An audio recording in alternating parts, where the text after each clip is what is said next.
মনে করেন আমরা যদি রং মাখি, কি মাখি? রং দেয়ালে দেওয়ার জন্য বা কাজ করার জন্য যদি রং মাখি, তেল মাখি, তাহলে ওই তেল বা ওই রং আমাদের হাতে তো লাগেই, আবার নখের ভিতরেও পর্যন্ত প্রবেশ করে, ঠিক কিনা বলেন?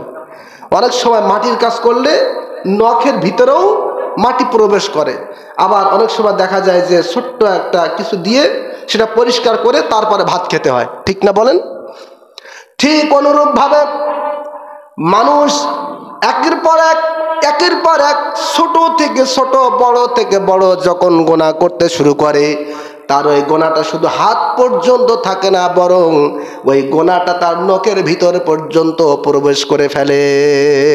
নাউজুবিল্লাহ। এই গোনা থেকে মানুষ কিভাবে বাঁচবে, কিভাবে মুক্তি পাবে?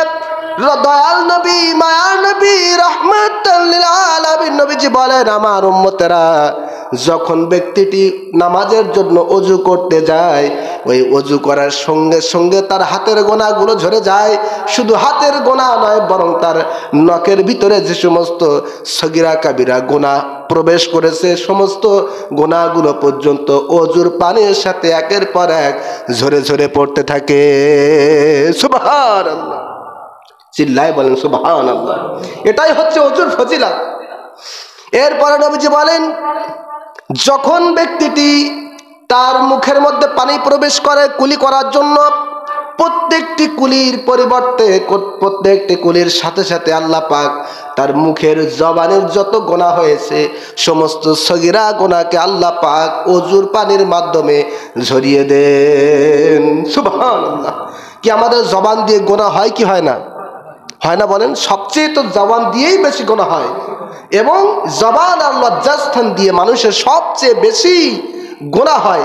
এর জন্য নবীজি বলেছেন, আমার যে উম্মত তার জবান এবং লজ্জাস্থানের হেফাজত করবে, কিয়ামতের ময়দানে ওই উম্মতকে জান্নাতে নিয়ে যাওয়ার জন্য আমি নবীজি স্বয়ং নিজেই জামিনদার হয়ে যাব।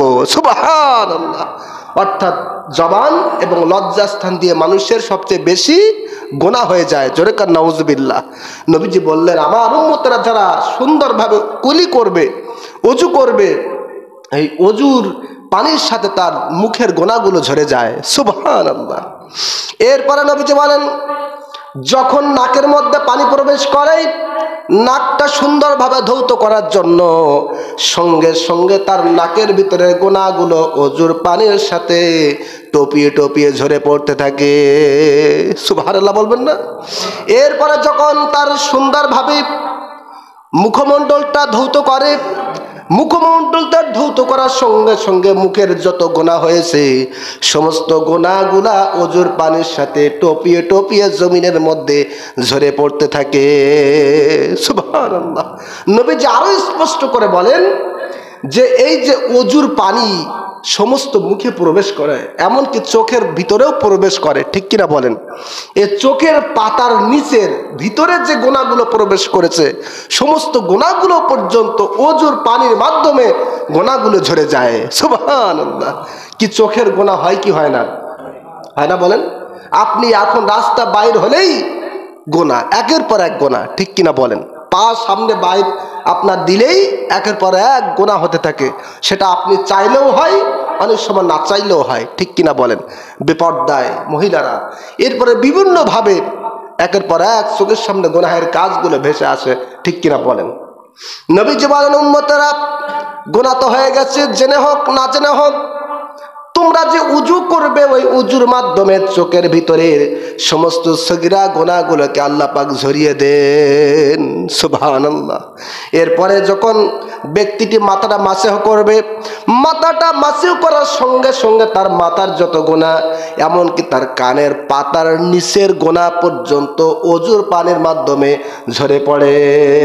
সুবহানাল্লাহ। এমনকি কোন যে ব্যক্তি উযু করবে, উযু করার সঙ্গে সঙ্গে তার যে পায়ের টাকনু পর্যন্ত পানি লাগাতে হয়, পানি দিয়ে ধৌত করতে হয়, পানি দিয়ে ধৌত করার সঙ্গে সঙ্গে পায়ের যতগুলো সগীরা গোনা রয়েছে সমস্ত সগীরা গোনাগুলা পায়ের ওই পানি লাগানোর ওযুর পানির মাধ্যমে ঝরে ঝরে পড়ে যায়। সুবহানাল্লাহ। এই প্রত্যেকটি কথা হাদিসের মধ্যে স্পষ্ট করে বর্ণনা করা হয়েছে। চিল্লায় বলেন সুবহানাল্লাহ। নবীজি আরো সুন্দর করে বলেন, আমার উম্মতরা শোনো, তুমি যে তোমার নিজের পা দিয়ে গুনাহ করেছো, গুনাহ করতে করতে এমন অবস্থা হয়েছে তোমার পায়ের নখের ভিতরে যে গোনাগুলো প্রবেশ করেছে, ওযুর পানি লাগানোর কারণে, ওযু করার কারণে ওই পায়ের পাতার প্রত্যেকটি নখের ভিতরের গোনাগুলো পর্যন্ত ওযুর পানির মাধ্যমে ঝরে ঝরে পড়ে যায়। সুবহানাল্লাহ। এটাই হচ্ছে ওযুর ফজিলাত। চিল্লায় বলেন সুবহানাল্লাহ।